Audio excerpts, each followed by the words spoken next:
జై బీసీ, జై పూలే, జై భీమ్. అందరికీ నమస్కారాలు. వేదిక ముందు, వేదిక పైన ఉన్నటువంటి పెద్దలందరికీ కూడా పేరు పేరున హృదయపూర్వకంగా నమస్కారాలు తెలియజేస్తా ఉన్నాను. ఇక్కడ ఎందుకు లోలు పెట్టుకుంటారే? ఆగండి, కూర్చోండి. जहाँ हो सके वहाँ बैठ जाओ भाई. सिकलीगर भाई हमारे सारे आए, जहाँ हो सके वहाँ बैठ जाइए प्लीज. बैठ जाइए ना, क्योंकि वहाँ औरतें बैठे उनके ऊपर मत गिरना ना प्लीज. आप बैठ जाओ जहाँ हो सके. अपना प्रोग्राम है ना, अपने मसाइल बताने का है. आप बैठ जाओ. ఇవాళ ఇక్కడికి వచ్చినటువంటి మిత్రులందరికీ కూడా హృదయపూర్వకంగా నమస్కారాలు తెలియజేస్తా ఉన్నా. A very happy new year to all of you. Happy new year to all of you.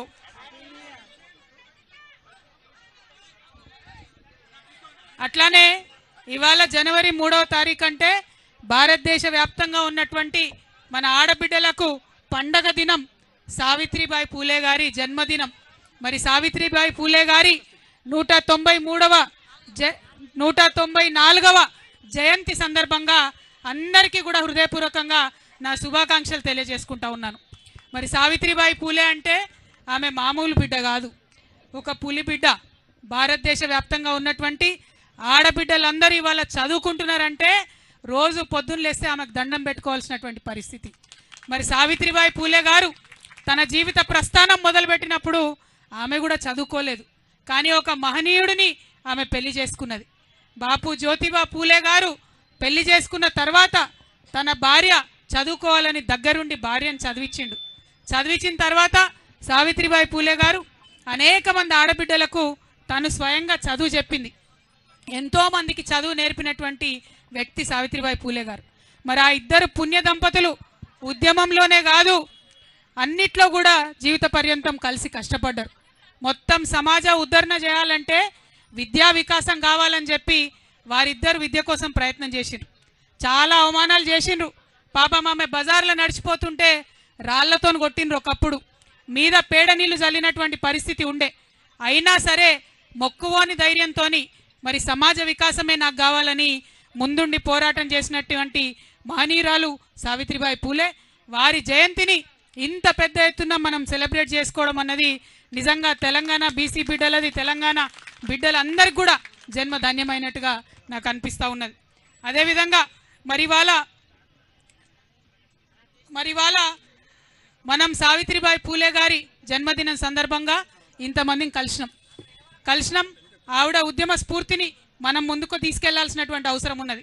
మరి ఇవాళ ఉద్యమం దేనికోసం చేయాలి ఒక్కసారి మనం ఆలోచన చేసుకోవాలి.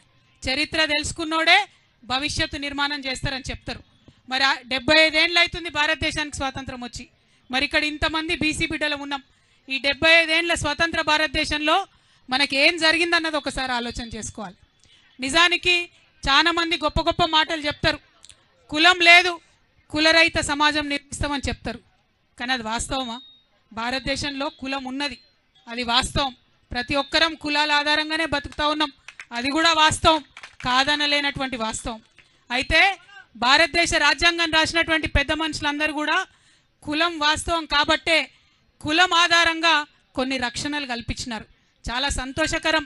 ఎస్సీలలో ఉన్న కులాలకు, ఎస్టీలలో ఉన్న కులాలకు భారతదేశ రాజ్యాంగంలో కొన్ని రక్షణలు కల్పించినారు. నిజంగా ఆ బాబాసాహెబ్ అంబేద్కర్కు భారతదేశ ప్రజలందరూ కూడా చేతులెత్తి మొక్కాలి.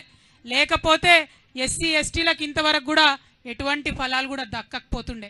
కానీ బాధాకరమైన విషయం ఏంటంటే అదే సందర్భంలో బీసీలలో ఉన్నటువంటి కులాలన్నిటికీ కూడా రాజ్యాంగంలో చేర్చి రక్షణ కల్పించుంటే బాగుండేది, కానీ అది జరగలేదు.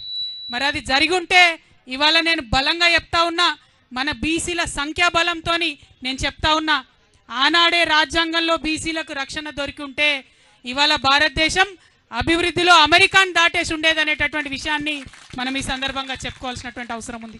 కానీ జరగలేదు. జరగకపోగా తర్వాత ఉన్నటువంటి ప్రభుత్వాలు ఎంతోమంది ఉద్యమాలు చేస్తే 1953లో నెహ్రూ గారు ఆనాడు ప్రధానమంత్రి ఉన్నప్పుడు మొట్టమొదటిసారి బీసీల మీద అధ్యయనం చేయడానికి కాకా కాలేల్కర్ కమిషన్ అని చెప్పి వేయడం జరిగింది. పాపం ఆయన పెద్ద మనిషి, మంచిగా చదివిండు, పరిస్థితులు అధ్యయనం చేసిండు, భారతదేశం అంతా తిరిగిండు, 2 ఏళ్లలో రిపోర్ట్ ఇచ్చిండు. అయితే నెహ్రూ గారు ఏం చేసిరంటే ఆనాడు నువ్వు రిపోర్ట్ ఇచ్చినావు కరెక్టే, 2399 కులాలు ఉన్నాయి బీసీలల్లా అని చెప్తున్నావు కరెక్టే. అందులో 837 కులాలు ఎంబీసీ కులాలు మోస్ట్ బ్యాక్వర్డ్ ఉన్నాయని చెప్తున్నావు కరెక్టే. కానీ దీనికి ప్రాతిపదిక ఏంటిది అని ఒక ప్రైమ్ మినిస్టర్ స్థాయిలో ఆ రోజు ఆయన చెప్పి, ప్రైమ్ మినిస్టర్ నెహ్రూ గారు ఆ యొక్క రిపోర్ట్ని ఆనాడు రిజెక్ట్ చేసిండ్రు. ఇది చరిత్ర కాదనలేనటువంటి వాస్తవం అని ఈ సందర్భంగా మనందరం కూడా గుర్తు చేసుకోవాలి. మరి ఇక్కడ ఒక ప్రశ్న నేను కాంగ్రెస్ వాళ్ళని అడుగుతా ఉన్నా.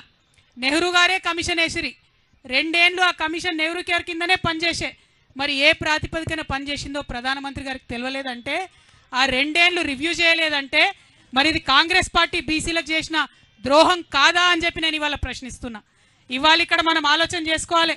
1955లో ఆ రిపోర్ట్ రిజెక్ట్ చేస్తే మళ్ళా 24 ఏళ్ళు ఎవ్వరు కూడా బీసీల గురించి మాట్లాడలే.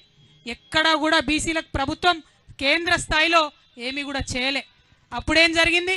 కాంగ్రెస్ ఏతర ప్రభుత్వం వచ్చింది. జనతా పార్టీ మొరార్జీ దేశాయ్ గారు ప్రైమ్ మినిస్టర్ అయిన తర్వాత 1979లో బీపీ మండల్ కమిషన్ వేసిరు. కాంగ్రెస్ వాళ్ళు వేయలే మండల్ కమిషన్, వేసింది మొరార్జీ దేశాయ్ జనతా పార్టీలో. ఆయన పెద్ద మనిషి, బాగా స్టడీ చేసిండు, చాలా అన్యాయం జరుగుతుంది, 70% విద్యా ఉద్యోగాలలో మరి వాటా ఇవ్వాలని చెప్పి సంవత్సర కాలం లోపలనే రిపోర్ట్ ఇచ్చిండు. కానీ అంతలోపు ఏమైంది? జనతా పార్టీ పోయింది, ఇందిరమ్మ రాజ్యం వచ్చింది. ఇందిరమ్మ రాజ్యంలో ఏం జరిగింది గొప్పగా చెప్తున్నారు ఇవాళ. ఇందిరమ్మ రాజ్యంలో ఏం జరిగిందంటే మండల్ కమిషన్ రిపోర్ట్ తీసి 10 ఏళ్ళు బీర్వాల పెట్టి భద్రంగా తాళం వేసిండ్రు తప్పితే ఇందిరమ్మ రాజ్యంలో బీసీలకు న్యాయం జరగలే. ఇవాళ నేను అడుగుతా ఉన్న కాంగ్రెస్ పార్టీని, కాదంటారా ఈ వాస్తవాన్ని? 1980లో మండల్ కమిషన్ రిపోర్ట్ ఇస్తే మళ్ళా కాంగ్రెస్ ఏతర ప్రధానమంత్రి విపి సింగ్ 10 ఏళ్ల తర్వాత వచ్చేంత వరకు కూడా బీసీల గురించి కాంగ్రెస్ పార్టీ మాట్లాడిన పాపాన పోలేదు. ఇవాళ బాగా నోరు పెట్టుకొని మాట్లాడుతున్నారు. మేమందరం బీసీలం ఇందిరా పార్క్ దగ్గర 2 ముచ్చట్లు మాట్లాడుకుంటామంటే నిన్న రాత్రి 9 దాకా పర్మిషన్ ఇవ్వకుండా ఇబ్బంది పెట్టి, ఇక మీకు ఇప్పుడే బీసీలు గుర్తొచ్చిరా అంటారు. చెప్తాం మీ చరిత్ర కూడా చెప్తాం. మీరు 10 ఏళ్ళు భద్రంగా బీర్వాల పెట్టి తాళం పెట్టిరు మండల్ కమిషన్ రిపోర్టు. మళ్ళా కాంగ్రెస్ ఏతర ప్రధానమంత్రి వచ్చినప్పుడే, విపి సింగ్ గారు వచ్చినప్పుడే దానికి న్యాయం జరిగింది. ఆయన అమలు చేసిండు పాపం మండల్ కమిషన్ రిపోర్ట్ని. అమలు చేస్తే ఇక గొప్పగా మాట్లాడే భారతీయ జనతా పార్టీ నాయకులు విపి సింగ్ గారికి ఆనాడు సపోర్ట్ విత్డ్రా చేసుకున్నారు, ఆయన ప్రభుత్వాన్ని కూలగొట్టిండ్రు. సంకీర్ణ ప్రభుత్వం ఉండే, బీజేపీతో కలిసిన ప్రభుత్వం ఉండే, బీసీల కోసం మంచిగా చేసినటువంటి వ్యక్తి ప్రధానమంత్రిగా ఉండడానికి లేదని బీజేపీ ఆనాడు సపోర్ట్ వాపస్ చేసుకున్నది.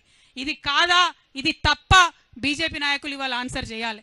ఆనాడు మరి కాంగ్రెస్ వాళ్ళకు కూడా ఉండే ఎంపీలు, కానీ విపి సింగ్కి సపోర్ట్ చేయలేదు. మొత్తానికి ఆయన ప్రభుత్వాన్ని ఊలగొట్టిండ్రు. తర్వాత కేసుల మీద కేసులు వేసిండ్రు. 1993లో 27% కేవలం ఉద్యోగాలలో మాత్రమే బీసీలకు రిజర్వేషన్ వచ్చింది, కేవలం ఉద్యోగాలలో మాత్రమే. మళ్ళీ 2006 దాకా అంటే ఇంకొక 13 ఏళ్ళు విద్యలో మనకు రాలేదు రిజర్వేషన్. 2006లో మళ్ళా 13 ఏళ్లకు అప్పుడు విద్యలో రిజర్వేషన్ వచ్చింది. అంటే నెహ్రూ గారి రాజ్యంలో అన్యాయమే, ఇందిరమ్మ రాజ్యంలో బీసీలకు అన్యాయమే. తర్వాత రాజీవ్ గాంధీ గారు వస్తే ఇదే విపి సింగ్ గారు నేను అమలు చేస్తున్న మండల్ కమిషన్ రిపోర్ట్ అంటే పార్లమెంటులో 1.5 గంట మాట్లాడతారు రాజీవ్ గాంధీ గారు. మాట్లాడి ఏమంటారు? బీసీలకు రిజర్వేషన్లు ఇస్తే ఈ దేశం విచ్ఛిన్నం అయిపోతుందని చెప్పి ఆనాడు రాజీవ్ గాంధీ గారు మాట్లాడినరు. ఇది చరిత్ర కాదని లేని వాస్తవం, ఇది తప్ప అని నేను కాంగ్రెస్ వాళ్ళని వాళ్ళు అడుగుతా ఉన్నా. ఆ తర్వాత 2006లో విద్యలో వచ్చింది రిజర్వేషన్. ఇక కొట్లాడంగా మరి సోనియమ్మ రాజ్యం వచ్చింది. సోనియమ్మ రాజ్యంలో 2011లో కులగణన చేస్తామని చెప్పి మొదలుపెట్టిండ్రు. 4500 కోట్ల రూపాయలు ఖర్చు పెట్టిండ్రు, కులగణన చేసిండ్రు. కానీ ఆ రిపోర్ట్ మాత్రం ఇంతవరకు బయట పెట్టలే. ఎందుకోసం? భయం. మనం ఎంతమంది ఉన్నామో తెలిస్తే అంత వాటా ఇవ్వాల్సి వస్తుందని భయం తప్పితే ఇంకొకటి ఏమీ లేదు. 4500 కోట్లు ఖర్చు పెట్టి సోనియమ్మ రిపోర్ట్ ఇవ్వకుండానే వెళ్ళిపోయింది. ఆ తర్వాత బీజేపీ ప్రభుత్వం 2014లో వచ్చింది. వచ్చిన తర్వాత బీజేపీ వాళ్ళు కూడా ఆ రిపోర్ట్ బయట పెట్టలే. బయట పెట్టకుండా ఇప్పుడు ఏమంటారు? బాజాప్తా ఓపెన్గా చెప్తున్నారు బీజేపీ నాయకులు, మేము కులగణనకు వ్యతిరేకం, మేము కులగణన చెయ్యము అని చెప్తా ఉన్నారు ఇవాళ. అట్లా అని చెప్పి సుప్రీంకోర్టులో కూడా వాళ్ళు అఫిడవిట్ వేసిండ్రు. ఇవన్నీ ఎందుకు చెప్పుకుంటున్నామంటే 2 జాతీయ పార్టీలు, అది కాంగ్రెస్ కావచ్చు, బీజేపీ కావచ్చు, అడుగడుగున బీసీలకు అన్యాయం చేసిరు తప్పితే ఎక్కడ కూడా న్యాయం చేయలే. ఇవాళ నేను ఇప్పుడు చెప్పినటువంటి విషయాలన్నీ ఏ ఒక్కటి అవాస్తవమైనా నేను రాజకీయాల్లోంచి శాశ్వతంగా తప్పుకుంటానని చెప్పి ఛాలెంజ్ చేస్తా ఉన్నా కాంగ్రెస్ పార్టీకి, బీజేపీ పార్టీకి. నేను కరెక్ట్ మాట్లాడుతా ఉన్నా, న్యాయబద్ధంగా మాట్లాడుతా ఉన్నా, ధర్మబద్ధంగా మాట్లాడుతా ఉన్నా. ఎవరన్నా ఈ భారతదేశంలో బీసీలకు న్యాయం చేసిరంటే అది కేవలం ప్రాంతీయ పార్టీలు మాత్రమే. పైన మమతా బెనర్జీ దగ్గర నుంచి మొదలు పెట్టుకుంటే నవీన్ పట్నాయక్ గారు కావచ్చు, శరద్ పవార్ గారు కావచ్చు, ఏఐడిఎంకే కావచ్చు, డిఎంకే కావచ్చు, ప్రతి ఒక్క చోట మీరు ఎక్కడ చూసినా మన కేసీఆర్ గారు కావచ్చు, ఎన్టీఆర్ గారు కావచ్చు, కేవలం బీసీలకు న్యాయం చేసిందంటే ప్రాంతీయ పార్టీలు మాత్రమే న్యాయం చేసినాయన్న విషయం మనం విస్మరించడానికి లేదు అని మీకు ఈ సందర్భంగా నేను తెలియజేస్తా ఉన్నా. మరి ఇవాళ ఈ బీసీ మహాసభ వేదిక ద్వారా భారతీయ జనతా పార్టీని మేము మొదటి డిమాండ్ చేస్తూ ఉన్నాం. అదేంటంటే ఇప్పుడు సెన్సస్ చేస్తున్నారు, జనాభా లెక్కలు చేస్తున్నారు ఈ సంవత్సరంలో 2025లో. తప్పకుండా దాంట్లో కులగణన చేయవలసిందిగా భారతీయ జనతా పార్టీని నేను డిమాండ్ చేస్తూ ఉన్నా. ఇక్కడ మరి రేవంత్ రెడ్డి గారి ప్రభుత్వం నడుస్తుంది, మీ అందరికీ తెలుసు. రేవంత్ రెడ్డి గారి ప్రభుత్వం మనకేం చెప్పింది, ఎన్నికలలో ఏం హామీ ఇచ్చిండ్రు? అమ్మ మీరు వచ్చిర్రు, ధన్యవాదాలు, కూర్చోండి. ఏం వాగ్దానం ఇచ్చిండ్రు? 42% రిజర్వేషన్ ఇచ్చినాకనే లోకల్ బాడీ ఎన్నికలకు పోతామన్నారు. ఇక్కడ ఒకసారి మనందరం ఆలోచన చేయాలి.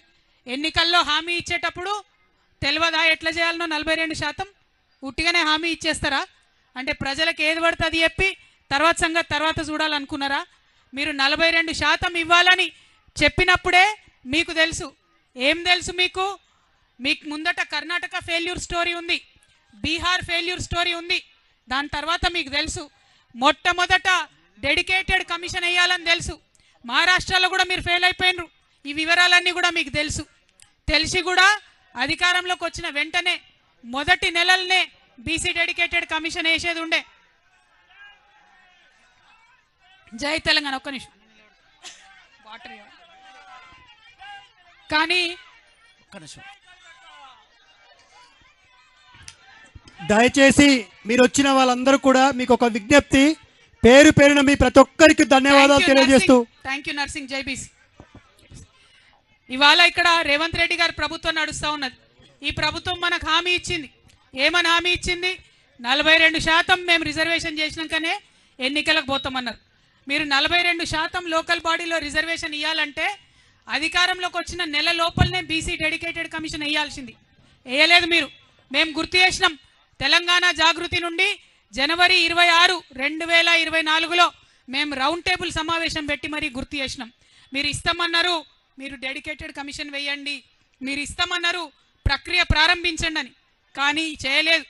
చేయకుండా మనందరం కూడా గొడవ చేసేంత వరకు, హైకోర్టు మొట్టికాయలు వేసేంత వరకు కూడా రేవంత్ రెడ్డి గారి ప్రభుత్వం బీసీ డెడికేటెడ్ కమిషన్ వేయలేదన్నటువంటిది వాస్తవం. ఇప్పుడు వేసిండ్రు, 2 నెలలైంది బీసీ డెడికేటెడ్ కమిషన్. కానీ ఈ లోపల ఏం చేసిండ్రు? లెక్కలు ఇంకో కమిషన్ పెడుతున్నది. అంటే ఇందులో కుట్ర ఏముంది? లెక్కలు ఒక కమిషన్ పెడుతున్నది, రిపోర్ట్ ఇంకో కమిషన్ ఇస్తున్నది. రేపు పొద్దున ఇది నిలబడుతుంది ఆ కోట్ల.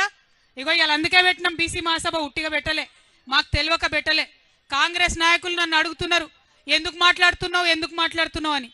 నేను తెలంగాణ ఉద్యమం నుంచి వచ్చినటువంటి వ్యక్తిని. సందర్భోచితంగా మాత్రమే మాట్లాడతా. ఇవాళ సందర్భం ఉన్నది. ఈ సందర్భం మిస్ అయిన తర్వాత, లోకల్ బాడీ ఎన్నికలు అయిపోయిన తర్వాత అప్పుడు మాట్లాడితే ఏమంటారు? కవితమ్మ ఎందుకు మాట్లాడలే ముందు అంటారు. అందుకే ఇప్పుడు మాట్లాడుతున్నాం. చెప్పాలి. ఇవాళ మీరు జవాబు చెప్పాల్సిందే. 42% ఏ విధంగా రిజర్వేషన్లు ఇస్తారో ఆ ప్రక్రియలో లోటుపాట్లు లేకుండా ప్రభుత్వం చేయాల్సిందే అని చెప్పి మేము కోరుతా ఉన్నాం. ఇవాళ ఈ బీసీ మహాసభ ద్వారా మీ అందరి మద్దతుతోని ఇక్కడ ఉన్నటువంటి కాంగ్రెస్ పార్టీకి నేను డిమాండ్ చేస్తూ ఉన్నాను. 42% రిజర్వేషన్ మీరు చెప్పిండ్రు. మరి ఎందుకు చెప్పారో 42% నాకు అర్థం కాలే. బీసీలు 42% కన్నా ఎక్కువనే ఉంటారు, అవునా కదా? ఎక్కువనే ఉంటాం. మరి 42% అని చెప్పిండ్రు. పోనీ చెప్పినంతనన్నా మీరు అమలు చేయండి. లేదంటే లెక్క తేలిన తర్వాత మేమెంతుంటే మాకంత రిజర్వేషన్ ఇచ్చి లోకల్ బాడీ ఎన్నికలకు వెళ్ళాలని చెప్పి ఈ సందర్భంగా నేను డిమాండ్ చేస్తూ ఉన్నాను. మరి ఇవాళ చాలా మంది చాలా రకాలుగా మాట్లాడుతున్నారు. సావిత్రిబాయి పూలేకి నిన్న మనం ధర్నా పెట్టంగానే సావిత్రిబాయి పూలే జయంతి అఫీషియల్గా చేయాలని రాత్రి పూట మరి ప్రభుత్వం నిర్ణయం తీసుకున్నదట. అవునా కాదా? ఇది డెఫినెట్గా మన విజయమే. నేను చెప్తా ఉన్నా, కదులుతున్నాయి కదులుతున్నాయి, జంగు పట్టిన ప్రభుత్వం రథచక్రాలు కదులుతున్నాయి. తప్పకుండా తప్పకుండా రానున్నాయి రానున్నాయి మన బహుజనులందరూ కూడా మంచి రోజులు రానున్నాయి. మనం ఇట్లనే ఉద్యమించాలి. ఉద్యమిస్తేనే చీకటి జీవితాల్లో సూర్యుడు ఉదయిస్తాడు, అంతే తప్పితే మామూలుగా రాదు. కాబట్టి ప్రభుత్వం దొంగ లెక్కలు కాకి లెక్కలు కాకుండా నిజమైన లెక్కలు పెట్టి వాటా బీసీలకు ఇస్తామని వాగ్దానం చేసింది. ఇవ్వాలని మరొకసారి డిమాండ్ చేస్తున్నా. ఇక్కడ వచ్చిన మా మిత్రులందరూ కూడా కోరుతున్నా, మీకు భూమికున్నంత ఓపిక ఉండాలి. ఎందుకంటే 70 మంది మాట్లాడేది ఉంది అలా. మనము ప్రతి కులం నుంచి ఒక వ్యక్తికి ఇక్కడ పిలిచినాం. పాములు పట్టే అన్న కూడా వచ్చిండు, మరి పాము కూడా తీసుకొని వచ్చిండంట. భయపడకుండా ఎవరు, ఇప్పుడైతే కంట్రోల్నే ఉంది అది, కానీ పాము కూడా వచ్చింది మన మీటింగ్కి. నేను మిమ్మల్ని రిక్వెస్ట్ చేసేది ఏంటంటే, బీసీలలో ఉన్న అన్ని కులాలకు సంబంధించినటువంటి నాయకులు వారి వాయిస్ వినిపించాలనే ఉద్దేశంతో ఈ సభ పెట్టుకున్నాం. కొంచెం రష్ ఎక్కువైంది, అడిదికి ఎండ కొడుతుంది నాకు తెలుసు, క్షమించాలి. పోలీసు వాళ్ళు లేటుగా పర్మిషన్ ఇవ్వడంతో అంతకన్నా ఎక్కువ నీడ వేసే అవకాశం రాలేదు. మీ అందరితో నా రిక్వెస్ట్ ఏంటంటే, ప్రతి ఒక్కరికి మాట్లాడే అవకాశం ఇద్దాం. మధ్య మధ్యలో మా కళాకారులు వచ్చిండ్రు, కళాకారులందరూ కూడా మేము బీసీ కళాకారులం ఉద్యమిస్తామని చెప్పి వారు వచ్చిండ్రు, వారు కూడా పాటలు పాడుతుంటారు. మొత్తం అయిపోయినాక అందరూ 70 మంది మాట్లాడినాక లాస్ట్కు మళ్ళొకసారి ఈ మహాసభ తీర్మానాలు చేసుకొని అప్పుడు సభ ముగిస్తాం. కాబట్టి ఓపికగా కూర్చోవాలని చెప్పి అందరికి కోరుతా ఉన్నా. జై బీసీ, జై తెలంగాణ, జై తెలంగాణ, జై భీమ్, జై భీమ్.